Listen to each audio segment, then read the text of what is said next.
Ayan, mga idol, nadali na, natinik na si Ate Vita. Dugo, dugo. Dugo. Isasawsaw mo Ate Vita dyan sa yan. Yan, tapos papalo mo sa labas.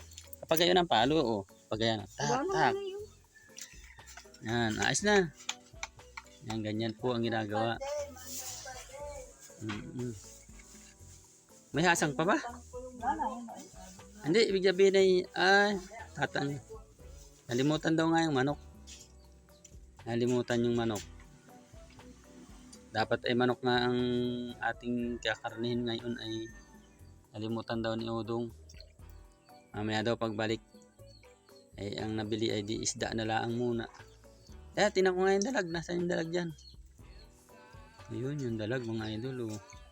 May isang dalag tapos ay kasama ay tilapia. Anong luto natin yan? Ha? Anong luto natin dyan? Yan o, magtatatak naman ang aking kapatid o mga idol. O, yan yung nagbili ng isda. Si Kuya Udong. Yan. Anong luto? Hindi man ganyan. Ang pukpok. Napiyakpok ko na. Baliktad na. Piyakpok na yung, inano ko lang yung ano. Piyakpok ko na yung ano. Yan, ganyan. Baka mayroon pang bituka.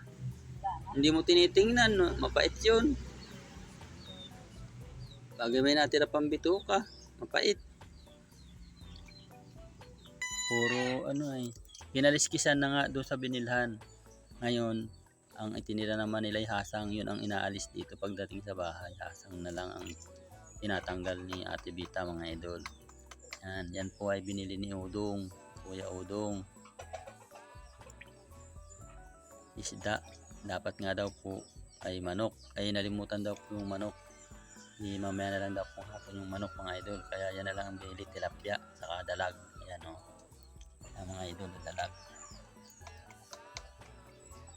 Magandang umaga po. Nandito naman po ako mga idol. Ayan.